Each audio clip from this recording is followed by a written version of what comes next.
Alright, hey guys, welcome back to another day and fourth fishing video.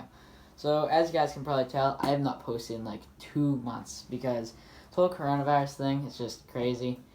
And I bet you guys don't want to talk about that. We're probably sick of hearing that. So that's why I haven't been able to post, because I haven't really been able to go fishing or anything like that.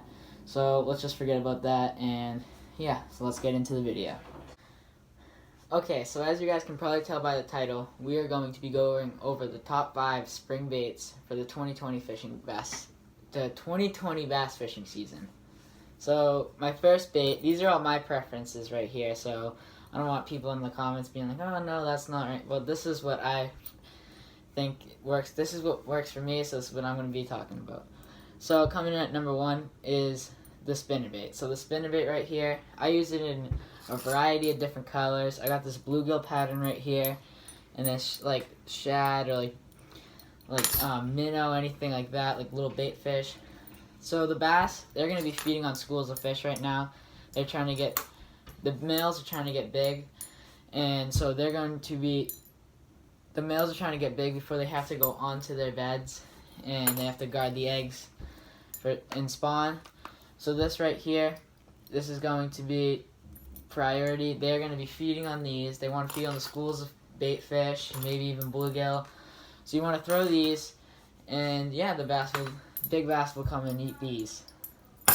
Coming in at number 2 is the crankbait. So I throw a variety of these also.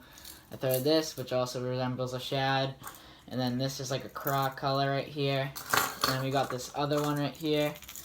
So these baits right here, so when I throw these along like rocky areas, like if your fishing spot, like the lake or pond, wherever you fish, has like a rocky bank or something like that, throw this, because the bass, they're going to be, because they're coming out of winter, they're going to be attracted to the rocks, and rocks absorb heat, so the bass are going to want to come to those, and these bait fish will be up there, so that's where the bass will be feeding. So you want to throw these along rocky banks if you can find any of those at your fishing spot.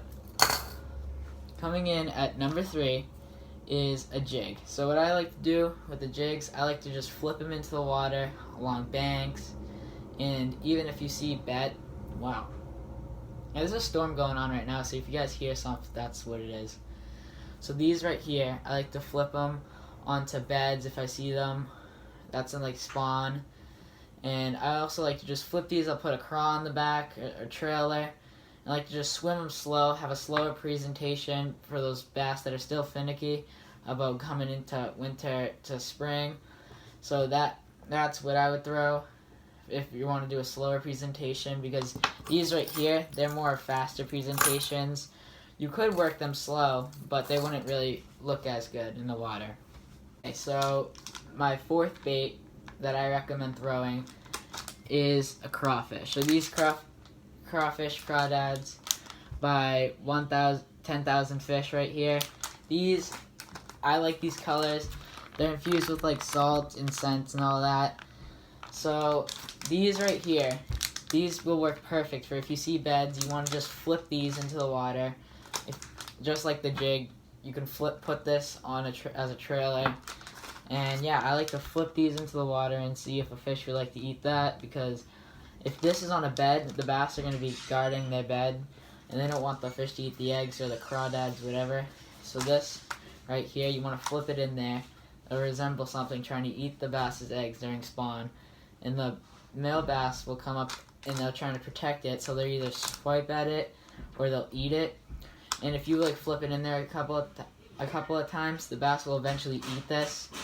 And yeah, so that's what I would throw as my 4th bait. While we're talking about flipping and all that, this isn't really my 5th bait that I would recommend, but I'm also just going to talk about it. So this right here, these are worms or like Senkos. So these also work just like this. You would flip it in there, something like that, and you could catch fish with these by just throwing them in there. You can make it a slow presentation. You can just jig it up, and that's the best thing about these right here. Worms, soft plastic worms, you can fish them so many different, a variety ways, and they're pretty easy to fish. And these are like what I would recommend for a beginner fisherman on lure wise for bass.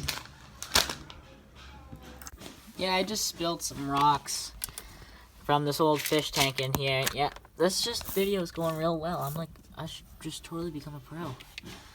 Oh, there's so many distractions. Okay, so sorry for all these. Okay, so my fifth bait I would recommend throwing is bluegill swim bait, something along the lines of this. So this one right here, I got it off of Amazon. I have some better ones that are Savage Gear, so I would throw these around also if you get a chance, or if you have one of these, because these also work sometimes for me. You can catch the bigger bass on these, and they're pretty fun to get a bite on a bait that's pretty big, like this. So that's my fifth bait I would recommend. So that's going to conclude the video. Hope you guys learned a thing or two from this.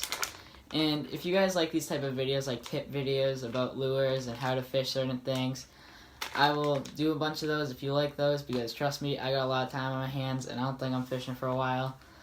And yeah, hope you guys enjoyed this video. If you did, like, subscribe, share it out, keep on fishing. It's in my finger. Oh, why did I do that? That's in my finger. What is wrong with me? Oh, I gotta go get this out.